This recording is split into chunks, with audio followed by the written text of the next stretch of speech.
भारत छोड़ो न्याय यात्रा में मणिपुर से हम महाराष्ट्र गए और रास्ते में हज़ारों युवाओं ने कंप्लेन की थी कि हिंदुस्तान में नॉन स्टॉप पेपर लीक होते हैं। और आज आप सबको मालूम है कि NEET paper and UGC NET के जो पेपर्स हैं वो लीक हुए हैं और एक कैंसिल भी हुआ है। कहा जा रहा था कि नरेंद्र मोदी जी ने यूक्रेन की लड़ाई रोक दी थी।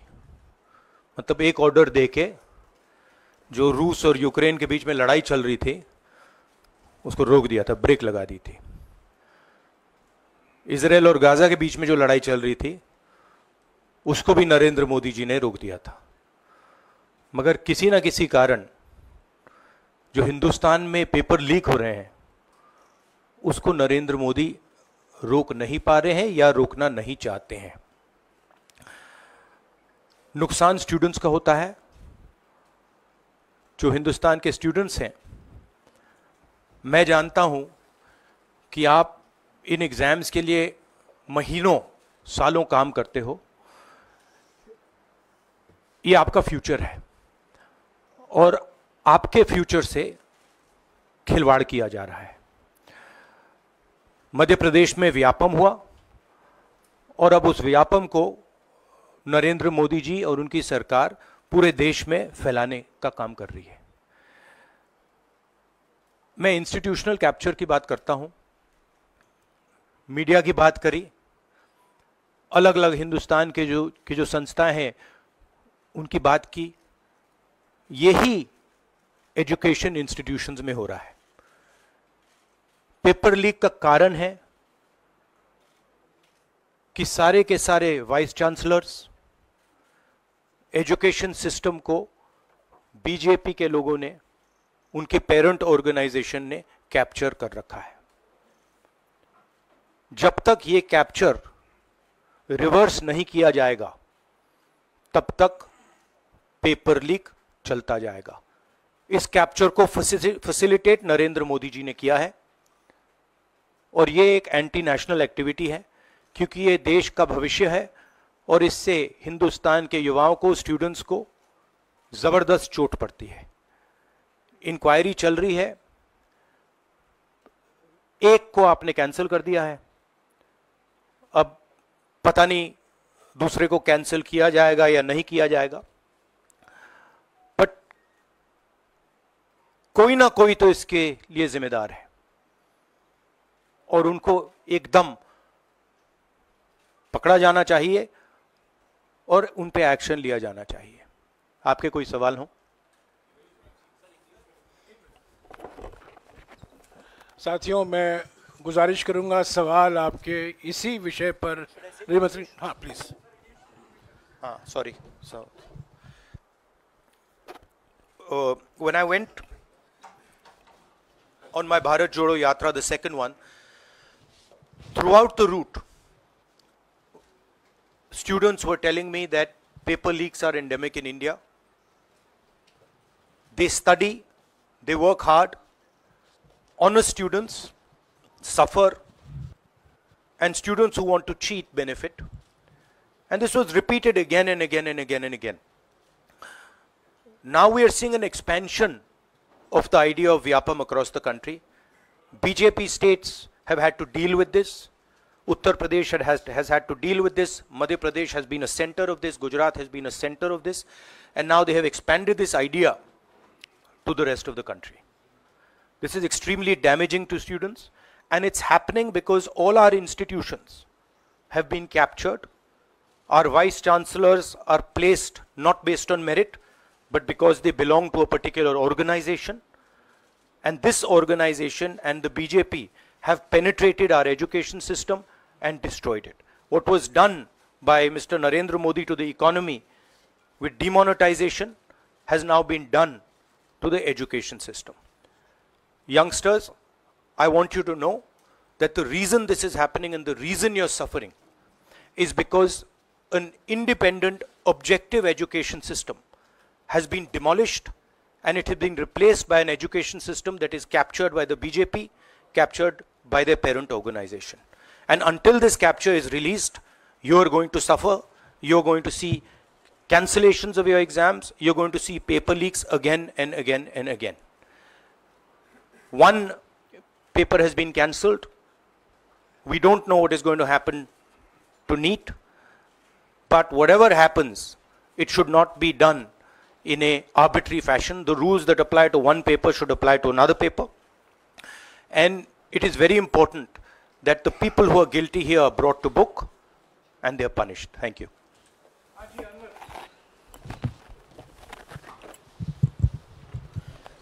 सर, सोमवार से संसद का सत्र शुरू हो रहा है, तो क्या आप निजी तौर पर लोकसभा में इस विषय को उठाएंगे और आप यह मांग करेंगे कि प्रधानमंत्री मोदी खुद सदन में आकर जवाब दें इस विषय पर, क्योंकि ये छात्रों के भविष्य से जुड़ा विषय है? हाँ, बिल्कुल, सिंपल क्वेश्चन. हाँ, उठाएंगे, पार्लियामेंट हाउस में उठाएंगे. Thank you sir. Rahul ji मैं इधर हूँ. सवाल ये है कि जो एजुकेशन सिस्टम इस वक्त है और जिस तरीके से जो पेपर लीक हुए, जिसका आरोप भी आपने लगाया और जो सामने भी आया है, रद्द भी हुआ है कल परीक्षा, लेकिन सबसे बड़ा सवाल ये है कि बदलाव क्या होने चाहिए, वो बदलाव जो इससे परीक्षा लीक रुके, वो क्या आपके पास फार्मूला? हमारे मैनिफेस्टो में हमने लिखा था, देखिए 2-3 चीज़ें हैं. सबसे पहले जो शिक्षा का सिस्टम है उसको एक संगठन ने कैप्चर कर रखा है. अपने लोगों को हर पोस्ट पे यही डालते हैं. वाइस चांसलर्स की लिस्ट निकाल लीजिए, पता लग जाएगा.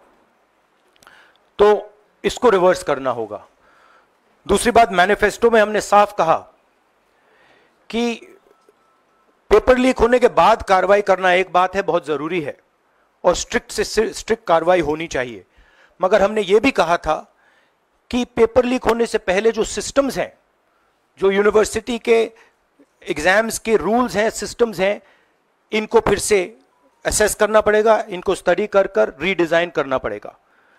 ये दोनों काम हमने अपने मैनिफेस्टो में साफ लिखे हैं और विपक्ष दबाव डालकर ये दो काम सरकार से करवाने की कोशिश करेगा. Rahul, do you think so? This is a education emergency, and till now, what is the stand? Government ने जितना भी stand लिया, do you satisfied with that stand? और सर मेरा दूसरा सवाल भी है, जिस तरीके से आप आज स्टूडेंट से मिल रहे हैं, आज let me answer the question. See, there is a huge pressure on our students, and the pressure comes from a number of directions. The first direction is the large scale unemployment that is there in the country. Everybody understands it, everybody knows it, and one of the reasons the government suffered in this election was that all youngsters believe that Mr. Modi is incapable of solving the employment problem. So that's the first thing. Second thing is there's huge pressure because of this, and there are very few avenues for students. In all areas, right? So you've cut off the job avenue. Now you're cutting off the exam avenue. You're saying, you can take an exam, you can study, you can work as hard as you want. On the last date, we're going to tell you that the exam is cancelled. So, that avenue is also shut. You've shut avenues like Agniveer. You've shut avenues like the public sector. So the youth of India have nowhere to go. It doesn't matter whether you're an IIT graduate, IIT student, or you're trying to join the army. The youngsters in India simply have no way through. And it's not just an educational crisis. It's a crisis in pretty much every sphere that we are facing. Now, before the elections, it was very clear that there was massive control of the media, massive control of the other institutions, so people were quiet. Now people are very clear that we are sitting on a disaster and we've got a government that is crippled, cannot do the job. It's literally walking around on one leg, right? So, yes, it's a crisis. It's a profound national crisis. It's an economic crisis. It's an educational crisis. It's an institutional crisis. So, but I don't see any response. I don't even see the capability of a response. Right? So. हाँ नहीं 1 second. Bihar का भैया हमने कहा है कि inquiry होनी चाहिए और जो भी जिन्होंने भी पेपर लीक कराया है उनके खिलाफ कार्रवाई होनी चाहिए. राहुल जी, चूंकि ये मामला नेशनल लेवल पे भी एग्जाम्स में हो रहा है, स्टेट लेवल्स में भी एग्जाम्स में कई जगह इस तरह के पेपर लीक की घटनाएं होती है और करोड़ों छात्रों का जीवन अधर में लटक जाता है. आपको लगता है कि एक सख्त कानून बनाने की जरूरत है संसद में कि इससे निपटने के लिए? कैसे होगा, क्योंकि छात्रों का जीवन नहीं, सख्त कानून आफ्टर द फैक्ट है, वो होना चाहिए. मगर अगर आप मेरिट के बेसिस पर लोगों को नहीं जॉब देंगे, अगर आप आइडियोलॉजिकल लोगों को वाइस चांसलर बनाएंगे, इनकेपेबल लोगों को वाइस चांसलर बनाएंगे, एग्जाम्स के जो स्ट्रक्चर्स हैं, एग्जाम लेने के स्ट्रक्चर्स हैं, उनमें आप आइडियोलॉजिकल लोगों को डालेंगे तो यह काम होगा. ये इसका सबसे बड़ा कारण BJP and its parent organisation ने जो कैप्चर किया है ये है.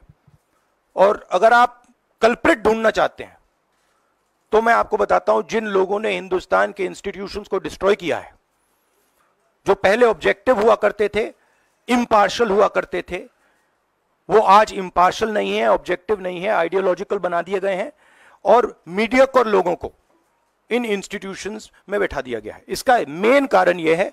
और इसका आप एपिसेंटर देखिए, पूरा देश जानता है, युवाओं आप सब जानते हो कि इसका पहले एपिसेंटर मध्य प्रदेश हुआ करता था. वहां पे 40-50 लोगों की हत्या हुई थी, ये तब शुरू हुआ था. आप जानते हो कि गुजरात में, उत्तर प्रदेश में और मध्य प्रदेश में इन चीजों का एपिसेंटर है. और आप ये भी जानते हो कि बीजेपी के लोग कहते हैं कि हमारी लेबोरेटरी मध्य प्रदेश और गुजरात है. तो लेबोरेटरी से यह काम शुरू हुआ है और अब यह काम देश में फैल रहा है और आपका इससे नुकसान हो रहा है. जब तक यह रिवर्स नहीं किया जाएगा, जब तक हिंदुस्तान के इंस्टीट्यूशंस इनके हाथों से नहीं छीने जाएंगे और इफेक्टिव, ऑनेस्ट, इम्पार्शियल लोगों के हाथ में नहीं जाएंगे, तब तक यह होता रहेगा. और मैं आपको बता रहा हूं, जब तक बीजेपी रहेगी यह बढ़ता जाएगा.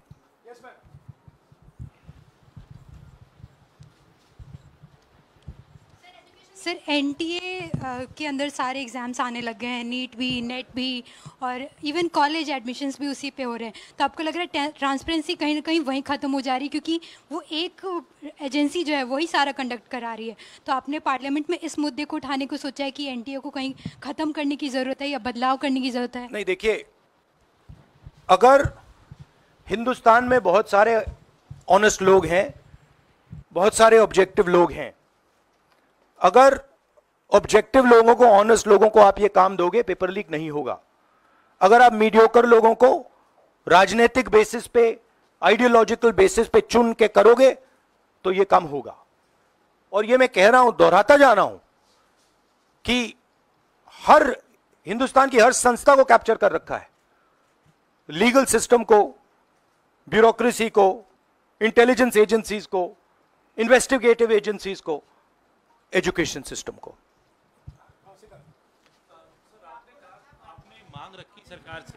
आपने अपनी मांगे रखी हैं सरकार से, लेकिन सरकार के पक्ष पहले ही सामने आ गया. एनटीए को जो एनटीए है एजेंसी, उसको क्लीन चिट एक तरीके से एचआरडी मिनिस्टर ने पहले ही दे दी है. तो सरकार का तो कहीं ना कहीं पक्ष साफ दिखाई देता है. उनका आगे आप लोग कैसे जाएंगे इसको? उनकी क्रेडिबिलिटी इन बातों में है ही नहीं. वो क्लीन चिट दें उसका कोई मतलब ही नहीं है. उनकी जीरो क्रेडिबिलिटी है. सब लोग जानते हैं कि एपिसेंटर मध्य प्रदेश, गुजरात एंड उत्तर प्रदेश. सबसे ज्यादा मेरी यात्राओं में सबसे ज्यादा पेपर लीक की बात यहीं आई थी. उत्तर प्रदेश में आई थी, मध्य प्रदेश में आई थी.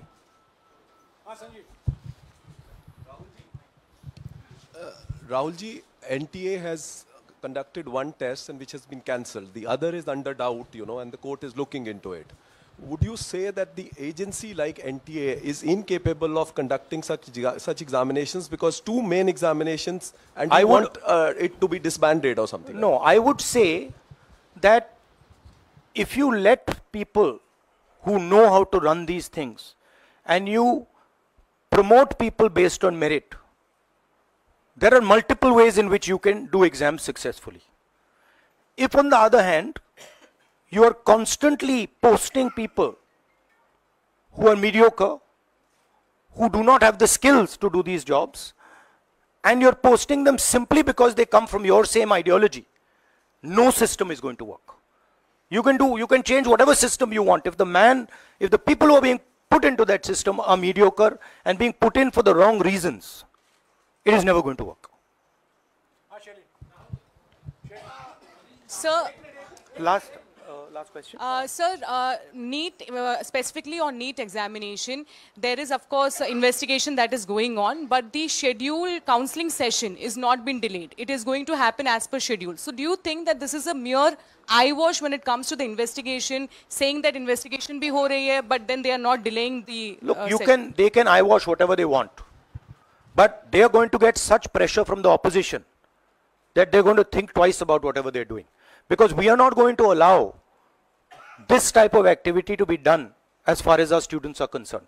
Our students sit there, they work, they spend months, they dream about these exams for years, they spend huge amount of money.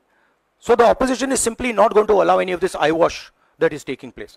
We will make sure that we put so much pressure on them that this issue is resolved.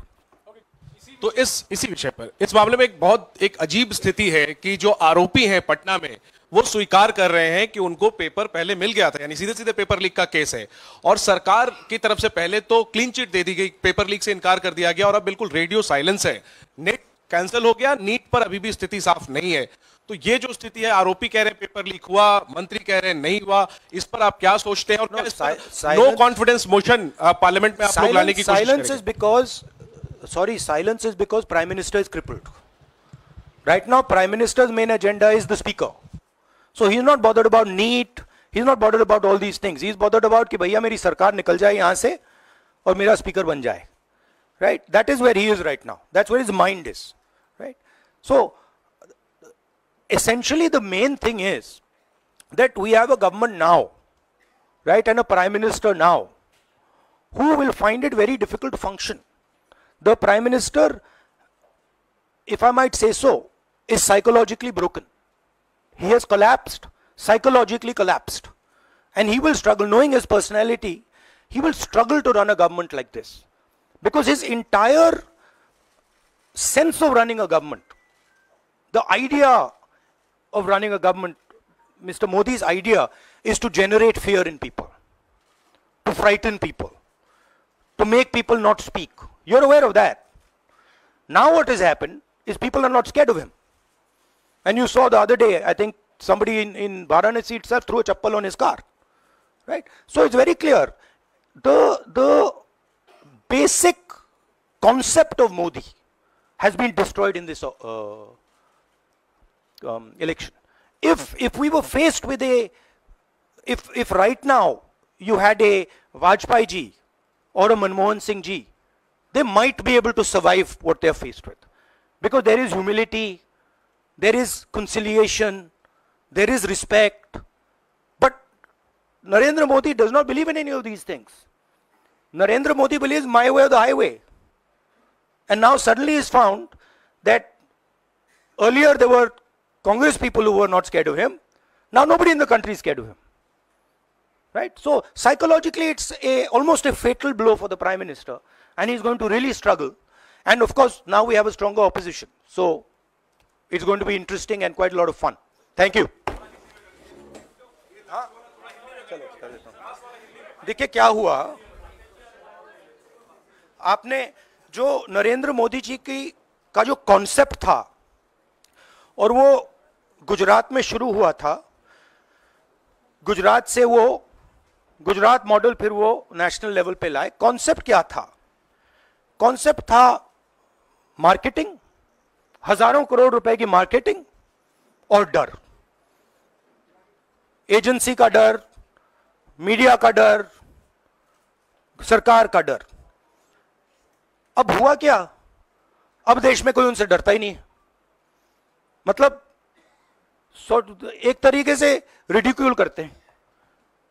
जो पहले 56 inch की छाती थी, अब number तो नहीं दे सकता हूं, बट 30-32 हो गई है, राइट?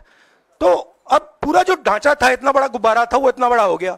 अब इससे नरेंद्र मोदी जी को साइकोलॉजिकल बहुत टेंशन होगा, बहुत प्रॉब्लम होगी, क्योंकि उनका जो काम करने का तरीका है वो लोगों को डराने का है, धमकाने का है। अब वो डर चला गया। आपने देखा, पता नहीं देखा या नहीं, वाराणसी में वो चप्पल मार दी किसी ने। अब आप इमेजिन कीजिए, चुनाव से पहले अगर कोई मानना भी चाहता था डरता, तो वो जो डर था वो गायब हो गया, खत्म हो गया। और इंटरनल भी प्रॉब्लम्स हैं, इनकी पार्टी में प्रॉब्लम्स हैं, इनके पेरेंट ऑर्गेनाइजेशन में इश्यूज हैं। तो मेरा कहना है कि जो नरेंद्र मोदी का जो कॉन्सेप्ट था उसको ऑपोजिशन ने डिमोलिश कर दिया, खत्म कर दिया है। उसको आप 56 इंच की छाती कहें, उसको आप डर कहें, उसको आप मतलब जो बिग नरेंद्र मोदी जी की जो इमेज थी उसको फाड़ दिया हमने। अब अगर वाजपेयी जैसे लीडर होते जो जिनमें ह्यूमिलिटी थी, मनमोहन सिंह जी जैसे जिनमें ह्यूमिलिटी थी, लोगों की रिस्पेक्ट करते थे, बात सुनते थे, ऐसी सिचुएशन वो काम निकाल सकते थे। मगर ये नरेंद्र मोदी जी की स्टाइल ही नहीं है। नरेंद्र मोदी जी मतलब किसी की सुन नहीं सकते, बिना फोर्स काम नहीं कर सकते। तो ये अब मामला है। और दूसरी बात, बहुत मजबूत ऑपोजिशन है, तो काफी मतलब इंटरेस्टिंग समय है। Thank you. देश और दुनिया की तमाम बड़ी खबरों से जुड़े रहने के लिए लाइक करें, सब्सक्राइब करें यूट्यूब पर सच को हिंदी चैनल और बेल आइकन दबाकर पाएं लेटेस्ट अपडेट सबसे पहले।